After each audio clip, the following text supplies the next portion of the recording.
जरूरी फॉर्मेलिटीज पूरी करने के बाद उनका ऑपरेशन शुरू हो गया।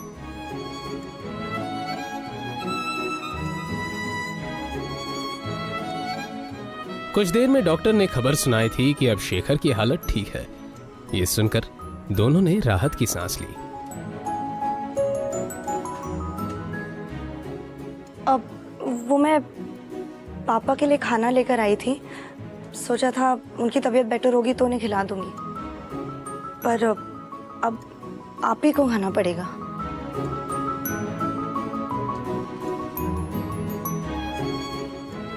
अब भिंडी की सब्जी है। आहान को सच में भूख लगी थी। उसने टिफिन खोला तो अंदर भिंडी की सब्जी रखी हुई थी जो आहान को बहुत पसंद थी। तभी उसे शनाया की बात याद आई कि उसने खाना पापा के लिए बनाया था, मगर उसके पापा शेखर को तो भिंडी से सख्त नफरत थी। मतलब साफ था कि शनाया ने यह खाना आहान के लिए बनाया था। पापा, मैंने क्या?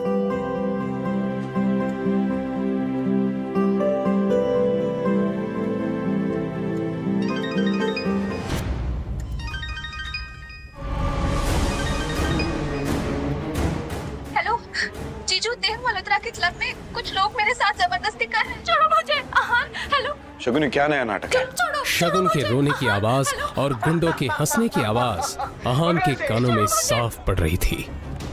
शनाया, मुझे कुछ जरूरी काम है, मैं बस कुछ ही देर में आता हूं।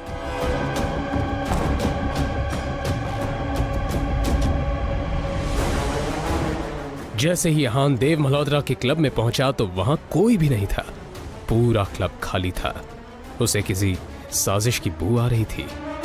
धड़कते दिल से आहान थोड़ा और अंदर बढ़ा कि तभी पीछे से किसी ने हाथ में रुमाल लेकर उसके नाक को तेजी से दबा दिया।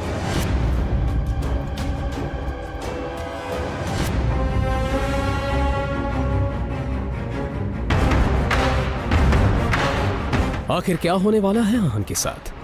क्या है शौर्य और शगुन की साजिश? जानने के लिए बने रहिए इस कहानी के साथ, सिर्फ और सिर्फ पॉकेट एफएम ऐप पर।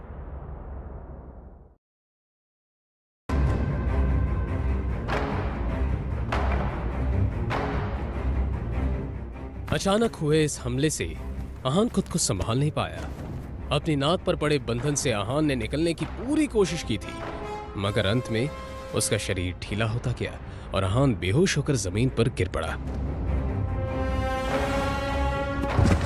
जाहिर था आहान को रुमाल में लगे क्लोरोफॉर्म की मदद से बेहोश किया गया था, और फिर जैसे ही वो बेहोश हुआ, उसके सामने दो चेहरे आकर खड़े हो गए। उनका नाम शौर्य और शगुन था। दोनों के चेहरे पर एक विजयी मुस्कान थी। तभी शगुन ने शौर्य से कहा,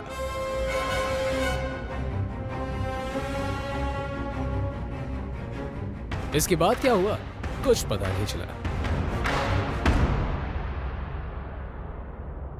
अगली सुबह जब आहान की आंख खुली तो उसे अपने कमरे में पाया। मैं यहां कैसे आया? रात के बारे में याद आते ही आहान चौंक पड़ा। क्या हुआ है मेरे साथ?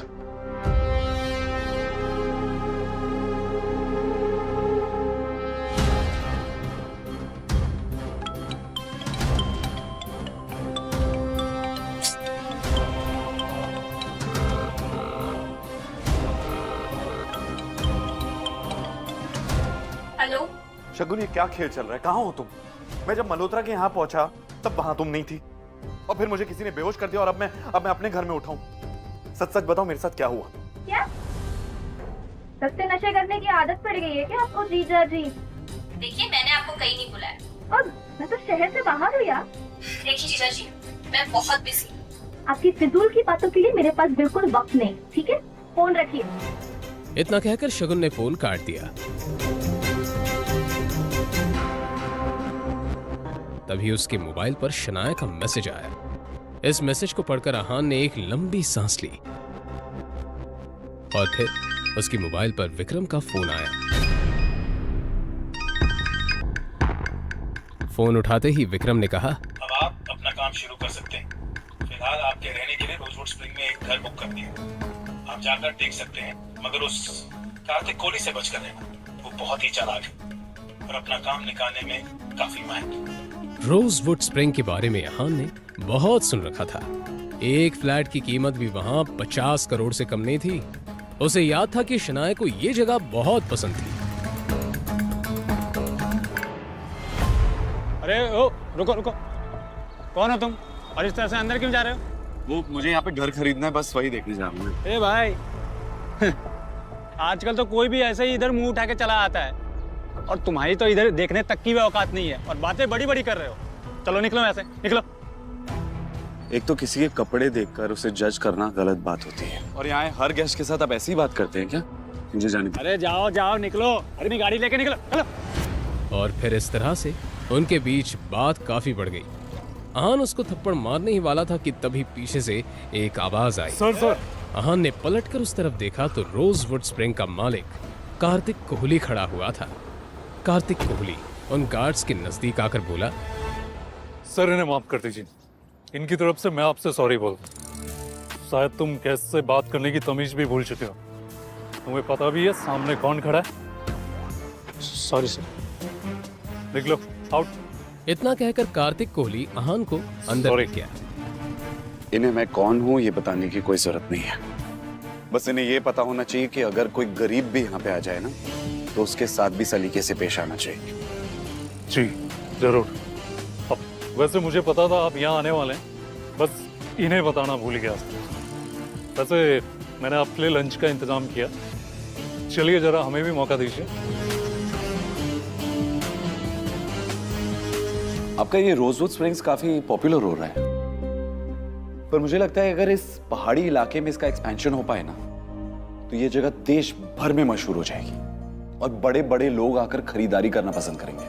आप सही कह रहे हैं मिस्टर रहजादा, मगर क्या है कि इसके लिए बहुत सारे पैसों की जरूरत हो, जो फिलहाल तो मेरे पास नहीं है।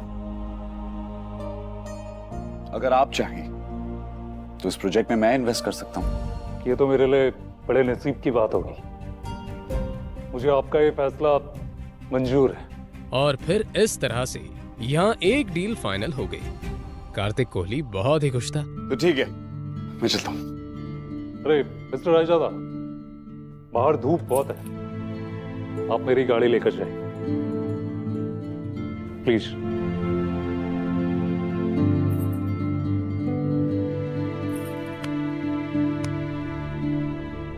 फिर अहान उस गाड़ी में बैठा और ड्राइव करते हुए निकल गया।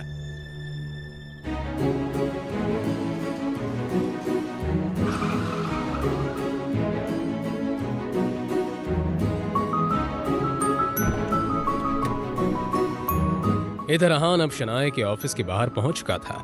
आज वो इस गाड़ी पर शनाया को ले जाने वाला था। बाहर निकलते ही शनाया हैरानी से अहान को देखकर बोली, ये इतनी महंगी गाड़ी रेंट करने की क्या जरूरत थी? अरे आप टेंशन मत लीजिए, इसे मेरे एक दोस्त ने ऑफर किया। आप चलिए चलते।